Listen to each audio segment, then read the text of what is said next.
नमस्कार, knocking-news.com में आपका स्वागत है। मैं हूं गिरिजेश वशिष्ठ। केंद्र सरकार झूठी है, मेरी सरकार झूठी है, ये बात अगर मैं कहूं तो आपके दिमाग में आएगा किसी नेता ने झूठ बोल दिया होगा।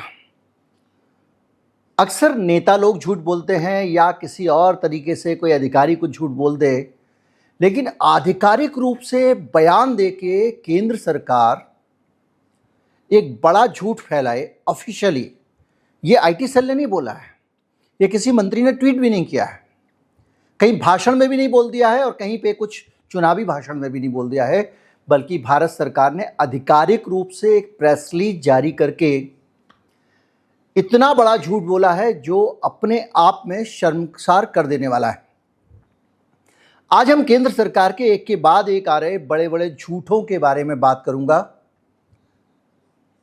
करेंगे और हम ये भी समझेंगे कि ये क्या मामला है और किस तरह से सरकार ने झूठ बोला। मैं अपने चैनल पे कई बार वीडियो बना के आपको बता चुका हूं कि भारत में गरीब और गरीब होता जा रहा है, अमीर और अमीर होता जा रहा है, ज़्यादातर देश का धन सिमट के ऊपर चला गया है, देश की 10% आबादी के पास में इतनी ताकत है कि बाकी आबादी कुछ कर नहीं सकती है। 45 बहुत सारे आंकड़े मैं आपको दे चुका हूं समय समय पे, लेकिन हाल में वर्ल्ड बैंक के हवाले से एक खबर छपती है और उस खबर का शीर्षक था कि भारत मोस्ट इक्वल कंट्री है, यानी ऐसा देश है जिसमें असमानता नहीं है, जिसमें ऊंच नीच का भेद नहीं है, आर्थिक रूप से विषमता नहीं है। आप सोचिए, और यह खबर बाकायदा हिंदू जैसे अखबार में भी छपती है और इसमें यह बताया जाता है कि वर्ल्ड बैंक की एक रिपोर्ट आई है जिसमें यह बताया गया है कि भारत में गरीब और अमीर के बीच की खाई मिट गई है। बड़े बड़े लोग चौंक गए और लोगों को समझ में नहीं आया कि यह कहां से कौन सा आंकड़ा आया। हमने भी देखा खबर को, भाई खबर लिखी है द हिंदू जैसे क्रेडिबल अखबार ने, इंडियन एक्सप्रेस जैसे अखबार ने लिखी है। इन अखबारों की साख उस तरह की तो नहीं है गोदी मीडिया वाली। फिर क्या हुआ, तो भाई एक आदमी जिसको थोड़ा ज्ञान पे पासा होती है, जिज्ञासु होता है, दिन रात तो हम तो इन तथ्यों में घूमते रहते हैं, तो मन में ये आया चमत्कार कैसे हुआ। तो पहले एक नज़र में लगा कि हो ना हो ये वर्ल्ड बैंक के नाम से झूठी खबर है, लेकिन कुछ जगह ऐसी होती है जहाँ पे जाके आप ये मान लेते हैं कि हाँ भाई अकबर इस जगह पे है तो खबर सही होगी। भारत सरकार का एक है प्रेस इंफॉर्मेशन ब्यूरो। इसका काम क्या है? इसका काम यह है कि केंद्र सरकार की नीतियों को आधिकारिक रूप से ऑन रिकॉर्ड पत्रकारों को बताती है। देश के मीडिया को सरकार का क्या कहना है ये बताने का काम पीआईबी का है। तो उसका काम है पूरे देश के मीडिया को, अखबार को सरकार की तरफ से जो जानकारी देनी है उसको वो प्रेस रिलीज, उनकी एक वेबसाइट है प्रेस इंफॉर्मेशन ब्यूरो की, उस पर वो डालते हैं।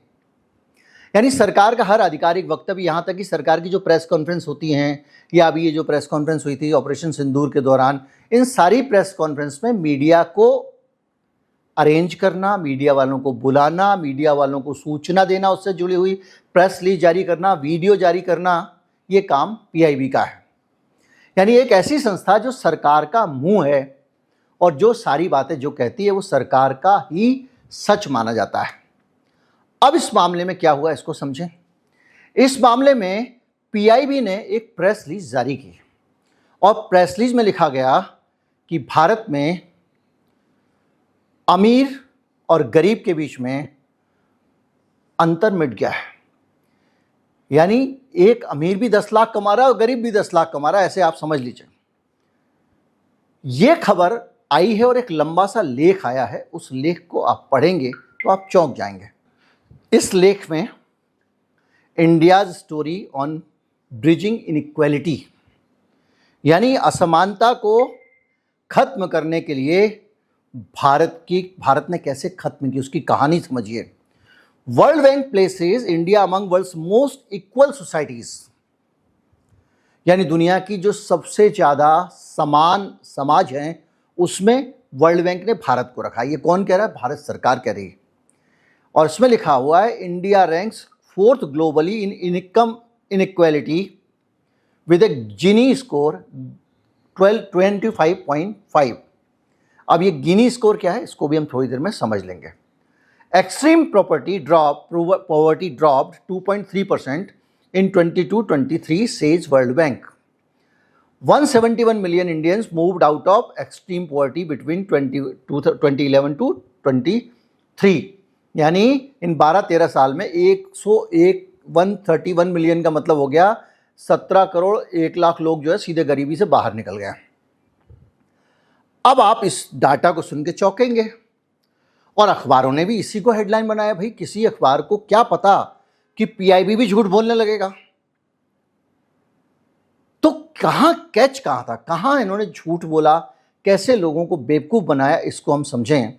और इसमें समझने के लिए हमको यह समझना पड़ेगा कि ये कहानी हुई कैसे। अब हुआ क्या कि ये जो एक गिनी क्या है, एक भाई साहब हैं ये, जिन्होंने ये फार्मूला निकाला था, ये कैलकुलेशन निकाला था, जिसके जरिए आप ये जानते हैं, फार्मूला लगा दे रहा हूं आपको, जो लोग मैथमेटिक्स जानते हैं उनके लिए, कि कैसे ये कैलकुलेट करते हैं।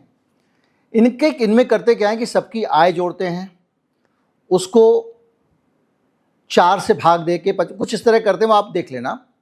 4 लोगों की आय है 10, 20, 30, 40 रुपए, तो उनको जोड़ के कुल मिला के फार्मूला लगा के वो एक तरह से गिनी को एफिशिएंट करके एक नंबर निकालते हैं। मैथमेटिक्स में हम जाएं क्योंकि जाने का मतलब ही नहीं है। तो गिनी साहब जो हैं, कोर्राडो गिनी इनका नाम था, जिन्होंने ये सांख्यिकीविद थे, इन्होंने इस फार्मूले को निकाला था। ये हो गई इसके बीच में छिपी हुई जनरल नॉलेज। अब ये फार्मूला जो है किसी भी चीज़ के समाज की असमानता को मापने का एक तरीका है, जिसे इंटरनेशनली मानते हैं। तो वर्ल्ड बैंक ने क्या कहा था पहले वो समझना पड़ेगा, और सरकार ने क्या झूठ बोला ये समझना पड़ेगा। वर्ल्ड बैंक ने ये कहा भैया देखो ऐसा है, भारत में कंजम्पशन के मामले में, कंजम्पशन यानी खर्चा करने के मामले में गरीब और अमीर में ज़्यादा भेद नहीं है। कंजम्पशन के मामले में यानी मैं अगर रोटी खाता हूं तो अंबानी भी रोटी खाता है, मैं पेट्रोल खर्च करता हूं तो अंबानी भी खर्च करता है। तो भारत में गरीब और अमीर के खर्चों में ज़्यादा अंतर नहीं है। इस बात के आधार पे ये रिपोर्ट आई थी। कंजम्पशन में जो गैप है वो कम है, यानी हमारे देश के जो जाहिर बात है, अमीर आदमी ने एक बार कार खरीद ली, अब वो क्या कंजम्पशन करेगा, कद्दू खाएगा तो रोटी, सोएगा तो बिस्तर पे ही। अब ऐसा तो है नहीं कि ट्रंप की तरह के हमारे यहाँ के अमीर हो जो वहाँ जहाँ एकदम बड़े बड़े आइलैंड पे ऐश करें, ये करें वो करें, उतनी अय्याशी हमारे यहाँ के अमीर नहीं करते हैं। तो ये जो अंतर था, ये अंतर था भारत के और वहाँ के लोग जो खपत है उनकी, उसका अंतर, कि गरीब आदमी जितनी खपत करता है उससे। तो दो लोगों की खपत का अंतर अलग बात होता है और इनकम का अंतर अलग बात होता है। अडानी खाएगा तो रोटी उतनी चला जितना गरीब खा रहा है, और अच्छी कंपनी की खा लेगा, बढ़िया वाला ऑर्गेनिक आटा मंगा लेगा, जो भी कर लेगा। लेकिन अडानी की आमदनी और आपके सिक्योरिटी गार्ड की आमदनी क्या बराबर है? किसान की आमदनी क्या बराबर है? मनरेगा के मजदूर की आमदनी क्या बराबर है? तो ये जो सरकार है इसने क्या किया कि वो जो कंजम्पशन का डाटा था, उस कंजम्पशन गिनी को बदल दिया इन्होंने किसमें? इनकम के अंतर में। आप जैसे हेडलाइन पढ़ रहे हैं कि India's story on bridging inequalities, most equal societies, India ranks 4th globally in income equality with Guinea score 25.5।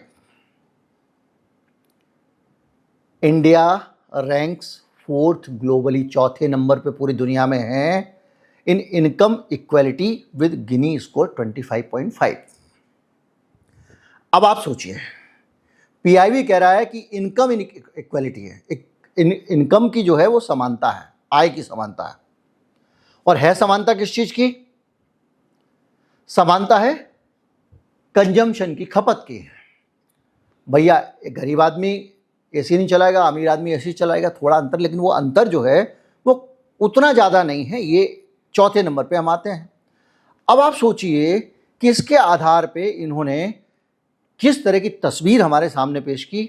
USA का जो स्कोर है वो 41.8 है, चाइना का 35.7 है, यूके का 32.4 है 32.4, और इंडिया का 25.5। और इसमें भी इस ग्राफिक में भी ये भी ग्राफिक्स उसी लेख में लगा हुआ है, India's income equality outshines major economies. दुनिया की बड़ी अर्थव्यवस्थाओं के मुकाबले हमारे यहाँ गरीब अमीर का अंतर कम है। अब आप सोचिए, World Bank, source World Bank, हर जगह वर्ल्ड बैंक का नाम लिए जा रहे हैं। कितनी झूठी है हमारी सरकार भाई। और मैं झूठी सरकार इसलिए कह रहा हूं, मोदी जी अपने भाषण में झूठ बोलते चलेगा, मेरे को वो नेता है। अगर कहीं पे किसी जगह पे कोई झूठ सोशल मीडिया पे लिख दे चलेगा। ये सरकार है जो मीडिया को खबर दे रही है। ये पूरा का पूरा जो लेख है ये अजीब अजीब सी बातें करता है, और उसमें बता रहा है कि 16% से 2.3% पे आ गई एक्सट्रीम पॉवर्टी। आप अंदाजा लगाइए कि ये आंकड़ों में खेली नहीं है, ये आंकड़ों में छेड़छाड़ से ज़्यादा कुछ है। और सबसे शर्म की बात यह है कि इस बात की पोल खुल के भी एक लंबा समय हो गया है। जब आपको पता चल गया है कि हालत वो नहीं है जो आपने गलती से लिख दिया है, कोई आदमी वहाँ बिठा दिया था आपने आईटी सेल वाला, उसने पीआईबी का लेख जो है वो ऐसा लिख दिया, तो भैया इस मामले में उसको विड्रॉ कर लो। अब इस फर्जी जानकारी को ministry of information and broadcasting retweet कर रही है पीआईबी के ट्वीट को। अमित वाल्वी, पूरी भारतीय जनता पार्टी, सारे लोग, सोशल मीडिया ने पापा ने देश को बराबर कर दिया भाई।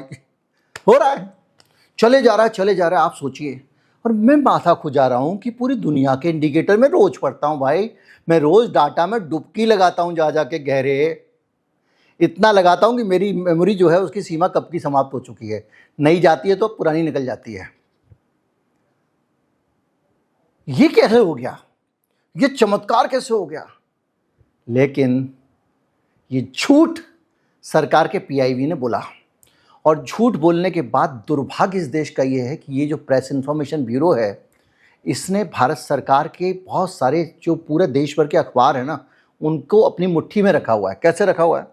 मुट्ठी में ऐसे रखा हुआ है कि जितने पत्रकार हैं भाई, वो उनको अधिमान्यता मिलती है भारत सरकार की तरफ से, यानी केंद्र सरकार के दफ्तरों में यहाँ वहाँ जाके रिपोर्टिंग आप कर सकते हो।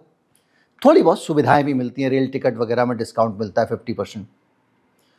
तो अब अखबार वाला पत्रकार सोच रहा है कि मैं पीआईबी की पोल खोल दूंगा तो कल के दिन कहीं ऐसा ना हो, मेरे साथ दिक्कत हो जाए, क्योंकि ये सरकारी ऐसी है, कहाँ टारगेट कर ले। अभी आपको एक और झूठ बताऊंगा, और भी तगड़ा वाला, एकदम सेंसरशिप का बाप लगा दिया इन्होंने, वो भी बताऊंगा। और झूठ बोल गए, मुकर गए। तो जब ये सारी चीजें इस तरह की हो रही हैं, और ये कौन सी पीआईबी है जरा समझिए, ये वो पीआईबी है जिस पीआईबी ने हाल ही में, जिस पीआईबी को केंद्र सरकार ने सुप्रीम अथॉरिटी बना दिया था। ये भाई बैठा हुआ है, ये डिपार्टमेंट ये तय करेगा कौन सी न्यूज असली है कौन सी फेक है। एक बार पीआईबी ने कह दिया न्यूज फेक है, सोशल मीडिया से डिलीट कर दी जाएगी, उड़ा दी जाएगी। ये आदेश आया था। आईटी रूल 2021 में केंद्र सरकार ने संशोधन करके एक अधिसूचना जारी कर दी थी अप्रैल 23 में, जिसमें कहा गया था कोई भी डिजिटल मीडिया प्लेटफॉर्म अगर ऐसी कोई जानकारी प्रकाशित करता है जो भारत सरकार से संबंधित है और पीआईबी की फैक्ट चेक यूनिट उसे झूठा घोषित करती है, तो उसे हटाना जरूरी होगा। अनुच्छेद 79 की सुरक्षा उसे नहीं मिलेगी। अनुच्छेद संविधान में होते हैं, सरकार के आदेश से कहा जा रहा है उस संविधान के उस अनुच्छेद को माना ही नहीं जाएगा। आप सोचिए, इसका मतलब था कि ये फैक्ट चेक यूनिट जो है वो हिंदुस्तान की अल्टीमेट अथॉरिटी हो गई है। ये जिसको चाहेगी उसको रखेगी, जिसको चाहेगी उसका उड़वा देगी। और इसी फैक्ट चेक यूनिट ने तमाम सारे फर्जी फैक्ट चेक भी किए थे। इसके फैक्ट चेक झूठे पाए गए, इन्होंने खबरों को झूठा घोषित कर दिया और वो सच्ची थी। इस पे मैं अलग से वीडियो बना चुका हूं। तो ये जो सिचुएशन है, इस तरह की फर्जी एजेंसी फर्जी एक खबर निकाल रही है और हमको कहा जा रहा है कि हमारे देश में गरीब अमीर का अंतर मिट गया। इतना बड़ा झूठ, और उसके बाद पूरा इकोसिस्टम बीजेपी आरएसएस का, ऊपर से बेशर्मी की हद ये। मैं नहीं जाता हूं पीआईबी के पास कुछ मांगने, आज तक नहीं गया कोई, मैं क्रेडिशन वगैरह मांगने नहीं गया। जिसको खबर दिखवानी होगी सरकार को, अगर लगता है कि उसकी बात पहुंचाई जाए और मेरे प्लेटफॉर्म से जानी चाहिए तो मुझे अप्रोच करे, मैं क्यों वहाँ चक्कर लगाऊं। लेकिन चैनलों को और अखबारों का काम नहीं चलता, क्योंकि दूसरे अखबार में खबर छप जाएगी, इनके यहाँ पे मंत्री का बयान नहीं छपेगा, ऑपरेशन सिंदूर की प्रेस कॉन्फ्रेंस में, इलेक्शन कमीशन की प्रेस कॉन्फ्रेंस में दूसरे को घुसने देंगे, मुझे नहीं घुसने देंगे, इसलिए इनको दबना पड़ता है। बहरहाल इतनी बेशर्म दुनिया में कोई सरकार सिस्टम नहीं देखा होगा कि इसको लेकर लगातार हंगामा मच रहा है। पोल खुल चुकी है, दुनिया का सबसे बड़ा झूठ बोला है, और इस झूठ पे भारत में नहीं दुनिया के अखबारों में चर्चा हो रही है। इंडिपेंडेंट यूके ने इस पे लेख लिखा है और भी जगह छपा है, लेकिन इनके नाक पे शर्म नहीं है। वो झूठा आर्टिकल अभी भी पीआईबी की साइट पे पड़ा हुआ है। अब आते हैं दूसरे वाले घोटाले पे, दूसरे वाले झूठ पे, और ये झूठ है प्रेस सेंसरशिप से निकला हुआ झूठ। बात होती है 16 मई 25 को ट्विटर को एक सरकार से आदेश आता है जिसमें कहा जाता है कि भारत में 2355 ट्विटर अकाउंट्स को ब्लॉक कर दिया जाए। 2355 ट्विटर अकाउंट ब्लॉक कर दिए जाएं, और ट्विटर को कारण नहीं बताया जाता है भाई कि देखो ट्विटर इसने ये किया इसलिए हटा दो, या सरकार इसलिए इसको हटाना चाहती है, कुछ नहीं। एक डिक्टेट आता है, एक तानाशाही आदेश की तरह, शायद हिटलर के ज़माने में से आते होंगे, और कहा जाता है कि 2355 अकाउंट ब्लॉक। इस अकाउंट में कौन कौन से अकाउंट थे पता है? इस अकाउंट में राइटर्स आप जानते हैं, आप राइटर्स एक अंतर्राष्ट्रीय समाचार एजेंसी है, खबरों का सोर्स है, और राइटर वर्ल्ड्स, यानी दोनों के अकाउंट को ब्लॉक कर दिया। 6 जुलाई 2025 को राइटर्स ने इस बारे में खबर प्रकाशित की कि भैया मेरा अकाउंट ब्लॉक हो गया है। अब आप सोचिए 3 जुलाई को इन खातों को भारत में ब्लॉक कर दिया जाता है। आदेश के मुताबिक 1 घंटे के अंदर कार्रवाई करनी है। आपको कहा ब्लॉक करिए, ये नए कानून बनाया मोदी सरकार ने। आप सोच रहे हो मेरे वीडियो जानते हैं आजकल क्या हो रहा है? मेरे वीडियो की रीच एकदम कम हो गई है। अब कहोगे रीच कैसे कम हो गई है? मेरे वीडियो 20,000 18,000 भी नहीं जा रहे हैं कुछ वीडियो। मैंने 40 मेडिकल कॉलेज में, जो कल का वीडियो है, 40 मेडिकल कॉलेज हिंदुस्तान में, उनमें पढ़ाई ही डॉक्टर की फर्जी तरीके से की जाती है, क्योंकि वहां पर स्टाफ भी इंस्पेक्शन के समय ले आते हैं, इंस्पेक्शन के समय अध्यापक ले आते हैं, इंस्पेक्शन के समय लेबोरेटरी लगा देते हैं, और इंस्पेक्शन के समय पूरा एक सेटअप ऐसे फिल्म के सेट की तरह लगा देते हैं, और करोड़ों रुपए रिश्वत खिलाते हैं इंस्पेक्शन करने वालों को, और पास करा देते हैं। उसके बाद डिग्री छाप के दिए जाते हैं, MBBS MD। ये 40 यूनिवर्सिटी और कॉलेज हजारों लाखों डॉक्टर इस देश में बना के आपको मुन्ना भाई दे चुके हैं। वो कितना काम जानते होंगे पता नहीं, क्योंकि असली मेडिकल कॉलेज में इंपॉर्टेंस होती है प्रैक्टिकल पढ़ाई की। जब वहां लैब आप नकली लगा रहे हो, नर्सें नकली ला रहे हो, फैकल्टी नकली ला रहे हो, इंस्पेक्शन के टाइम पे 40 CBI जांच कर रही है, लेकिन 40 में से एक नहीं पकड़ा गया। पता है क्यों? ऐसे ऐसे बड़े लोग इनके हैं। एक मैडम है, उन्होंने वो चलाते हैं NCR मेडिकल कॉलेज कुछ करके, क्योंकि वो आजकल भारतीय जनता पार्टी में है। इससे पहले वो समाजवादी पार्टी में थी, तो मुलायम सिंह यादव फला फला कॉलेज नाम से चलाती थी। उनके घर में सब लोग, ये खुद भी MLC हैं, बीजेपी में रहने के बावजूद, पहले कहीं और थी तो वहाँ से थी। उनके घर पे उनके बड़े, उनके छोटे, उनके बच्चे, सब बड़ी बड़ी जगहों पर पदाधिकारी हैं, पावरफुल लोग हैं।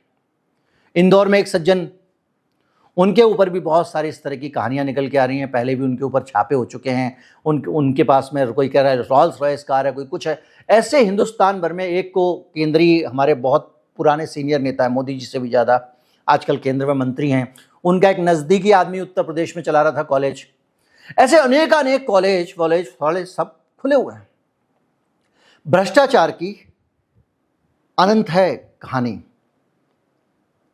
और ऐसे में आप सोचिए कि भारत में उठा के अकाउंट ब्लॉक कर दो, और आप इस कहानी को मैंने तो दिखा दिया तो उसके ऊपर मेरे व्यूज नहीं आए। ये खबर लोगों तक पहुंचने नहीं दी जा रही है। आमतौर पे इतनी बड़ी खबर के लिए एक दिन में 2 लाख 1.5 लाख लोग देख लेते हैं। कोई बात नहीं, जितने तक पहुंची है वो देख लेंगे और वो लोगों तक पहुंचा देंगे। अभी तो व्हाट्सएप जिंदा है। इस तरह से सेंसरशिप चल रही है। मैं आपको बताता हूं, इन खातों को भारत में ब्लॉक करने के बाद मैं सरकार के झूठ बोलने वाले टॉपिक पे ही ये वीडियो बना रहा हूं। इसमें भी झूठ शामिल है। इंडियन एक्सप्रेस ने 8 जुलाई को खबर छापी और कहा कि उन्हें ब्लॉक करना पड़ा, और ट्विटर ने बाकायदा इसमें लिखा कि भारत में हमको ब्लॉक करना पड़ता है, 1 घंटे में कार्रवाई करनी पड़ती है। वो कहता है कि आपराधिक दंड की चेतावनी दी जाती है हमको कि अगर नहीं किया तो जेल में डाल देंगे, क्रिमिनल केस करेंगे तुम्हारे ऊपर। और ट्विटर ये भी कह रहा है कि भारत के कानून में ट्विटर को इसके लिए कोई अधिकार नहीं दिया गया है कि वो सरकार के खिलाफ कोर्ट भी चला जाए। तो भैया जिसका अकाउंट ब्लॉक हुआ है, ये 3,500 लोग, ये अपना अपना कोर्ट में जाएं, हम कुछ नहीं कर सकते हैं। लेकिन उसने कहा कि हमें बहुत अफसोस है। उसने ट्वीट करके इस बात को सीधे सीधे पब्लिश कर दिया। 5 और 6 जुलाई 25 को भारतीय और अंतर्राष्ट्रीय मीडिया में थू थू होनी शुरू हो गई। भारत की थुक्का फजीयत शुरू हो गई। पत्रकार संगठनों ने कहा कि ये क्या हो रहा है, ये तो प्रेस की आज़ादी पे हमला है। क्योंकि राइटर्स जैसे संस्थान पे अगर आप ब्लॉक कर दोगे तो कैसे काम चलेगा। बाद में सरकार के ऊपर जब दबाव बना तो 6 जुलाई को राइटर्स को और राइटर्स वर्ल्ड को एक्स ने अनब्लॉक कर दिया। लेकिन बाकी 3,500 अकाउंट्स का क्या होगा, क्या हुआ है, अभी तक कोई जानकारी किसी तरह की नहीं है।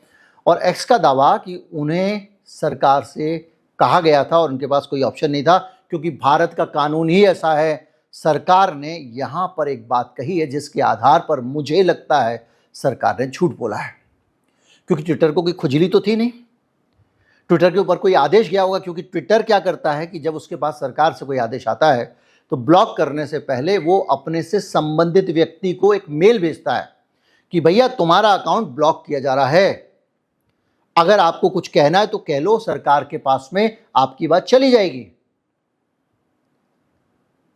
तो जब ये प्रक्रिया हो रही है, इसका मतलब यह है कि ट्विटर को कम्युनिकेशन आया होगा। लेकिन सरकार कह रही है कि हमने कोई आदेश नहीं दिया, और हम तो इसको कह रहे थे हटाओ हटाओ, तुमने क्यों राइटर्स को ब्लॉक कर दिया, राइटर्स को ब्लॉक कर दिया, इसी ने देरी कर दी। ये कह रही है सरकार। आप सोचिए कि मेरा देश किस तरह चल रहा है। सरकार के ऑर्डर से इस देश में बड़ी बड़ी इंटरनेशनल न्यूज, भारत की थू थू हुई ना, बेइज्जती हुई ना मेरे देश की। लोगों की नजर में आया ना कि भारत की सरकार सेंसरशिप कर रही है, सेंसरशिप का बाप कर रही है। और बाद में कही हमने तो नहीं कहा था, हमने तो नहीं कहा था, अपने आप कर दिया था, और हम इसको कह रहे हैं हटाओ हटाओ हटाओ, तो भी ब्लॉक नहीं हटा रहा था। आप सोचिए, ये सारी चीजें हमारे सामने। और ट्विटर का जो हूबहू जो बयान है वो हमें प्रेस सेंसरशिप को लेकर गहरी चिंता है। हम कानूनी विकल्प तलाश रहे हैं, लेकिन भारत में कानून हमें सीधे कोर्ट में चुनौती देने की अनुमति नहीं देता है। इसलिए प्रभावित यूजर्स खुद कोर्ट जाए। अल जजीरा में ट्विटर का ये बयान छपा है। कुल मिला के ये हो क्या रहा है, इतना बड़ा झूठ पीआईबी बोल रहा है। सरकार ट्विटर पे बड़े बड़े समाचार संस्थानों के अकाउंट ब्लॉक कर दे रही है, और दोनों केस में एक में मुकर जाती है और दूसरे में उसको शर्म भी नहीं आती है कि हमने इतना बड़ा झूठ बोल दिया है, तो हम उसको विड्रॉ कर लें, उसको कम से कम अपनी वेबसाइट से हटा दें, आंकड़ों को करेक्ट कर दें। अभी भी सरकार का पक्ष यही है कि भारत 4थे नंबर पे सबसे ज्यादा समानता वाला देश बन गया है। ये मेरे देश का सच है। नमस्कार, जय हिंद। जब तक ये कम लोगों तक पहुंचने दे रहे हैं, आप शेयर कीजिए।